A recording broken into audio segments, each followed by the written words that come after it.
Hello again, everybody. Welcome to video 3 of multiplying and dividing with fractions. You're on your last page now, and we're going to wrap this stuff up for you and get you done. You're probably ready to wrap up, and so am I. Here we are. Find each quotient on the third page. Quotient means division.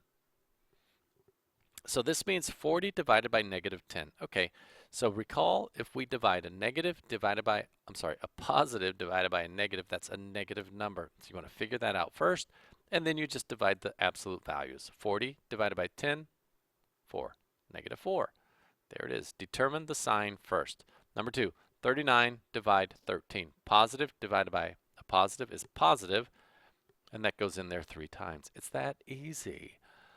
Number 3, a negative divided by a negative is positive. Now that's a strange one, so I figured that out for you. That's one you could just throw in your calculator for now. The answer in your calculator is 8.6 repeating, 66666 forever and ever. So what we do is we put a little line above the 6 to show that value there. Number 4, that's -54 divided by 6. Now fraction is just division. They want you to see both of those signs. That you can divide with that sign, or you can divide as a fraction. Negative divided by a positive is a negative, and 54 divided by a 6 is 9. If you get confused on these kind of questions, you can think backwards multiplication. 6 times something is 54, and that's what the answer would be. That's something. How about number 5, -48 divided by 3? Negative divided by a positive is a negative. 3 goes into 48 16 times, -16. Look how easy this is getting for you, I hope. How about number 6, 72 divided by -18? It's a positive divided by a negative. That's a negative answer, and it goes in there 4 times, -4. Number 7 is 36 divided by -4. Positive divided by negative, negative. And then 36 divided by -4 is -9. There we go. Number 8, a negative divided by a negative. 72 over 9, 72 divided by 9. That's a positive answer because it's 2 negatives. That's 8. Let's go on down the page. We're getting close. We're getting close. Here we go. Number 9, 14 times s divided by t. What we want to do here is we want to set up that problem. That's 14 times s. That's 14 times -2. Divided by t is 7. So we replace that with 7. Now we work left to right. Remember the order of operations. Multiply, divide, left to right. Okay, 14 divided by 2 is -7. Divided by, that's 7 right there. Negative divided by a positive is -1. There we go. Number 10, -10 times t. Okay, we'll set this one up like this. -10 times t. Wait, don't do that, don't do that. I got to replace that t. I just was recopying the problem. -10 times t is 7, so that's 7, divided by -2. Now what we have to do is we have to do the top before we do that division. So that's -70 divided by -2. And then when you divide that out right there, that's a negative divided by a negative, and I'll help you out on the division. It's 35 right there. Last one for this part, number 11, 4 times t is 7. Divided by, now you got a parenthesis here, 2 times -2. Okay, well, order of operations says we have to do the parentheses first, so that's -4.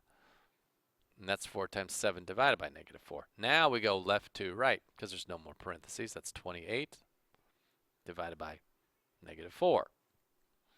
Okay, and 28 divided by -4, it's a positive divided by a negative, is -7. There you go. Number 12. I'm going to go down the page just a little bit, give myself some more work room. This question is much easier than it initially appears. It says the following are the changes of a value of a certain stock over the last 5 days. So that -7 means they lost $7 the first day. This is a stock. A stock will fluctuate in price as they are traded. Its value will constantly change. So they lost $7 on the first day.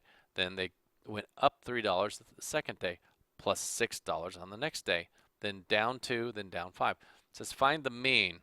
Okay, so mean, what that means is the average. Okay, and it says interpret the quotient. Well, that is like to tell what it means. Tell what you just found. I'll just say tell right there. Okay, so let's go back to talking about how to find the average or the mean. What you want to do is you want to add all of the data that you have. You have 1, 2, 3, 4, 5 pieces of data. So you're going to add those together to find the average, and then you're going to divide it by the number of days. Right there. So it looks like this. Here's what you should write down. -7, because they lost $7 on the first day. Right there. And then they went up 3 that day. And then they went up 6 that day. Then they went down 2. So I'm going to say plus -2 that day. And then they went down 5. I'm going to say plus -5. All of that divided by, you can think of that as parentheses, divided by how many numbers you have. Okay, I'm going to change color here to try to make my point. I have 1, 2, 3, 4, 5. I have 5 numbers total, so that's what I divide by. So if you do this, you have to add the top numbers up first, and then you divide that by 5. So if you add these up, I believe it comes out to be -5. Now you can double check me, but check this out right here. See that -7? And let's see, I think it was this -2. -7 plus -2, that's -9. And then look at this 3 and this 6. What does that add up to? 9. So -7 plus, that's -9 plus +9. Well, what would all that be put together? 0. So you just have that -5 left. So this is -5 divided by 5. And that would be -1. And what they're talking about is money here. So this is actually -$1. So that's the average. Okay, that's the mean. -1. The interpretation, what that means is they basically lost an average of $1 per day. That's what the average does. If you were to spread out how much they made or lost over the entire period, then that's what the average does there. Now we have one more question here that says find the mean, and I forgot to chop it on here. So yours is on your paper. You don't have to write this down, but I am doing this because I didn't put it on here. Find the mean of 12, -18, 3, -7, 1, and -3. Okay, this now you do need to write down. Here's how you find the mean. You figure out how many numbers you have. I have 1, 2, 3, 4, 5, 6 numbers. So you add the numbers up. 12 plus -18 plus 3 plus -7 plus 1 plus -3. All that divided by 6 because there are 6 total numbers. If you add these numbers on top, I'll do that for you. You could do it on a calculator, or you should be able to do it without a calculator. That all comes out to be -12 divided by 6, -12 divided by -6, -2. That's the average change of those 6 right there. So there it is. Multiplying and dividing integers. Good for you. Easy to learn those signs. Bye.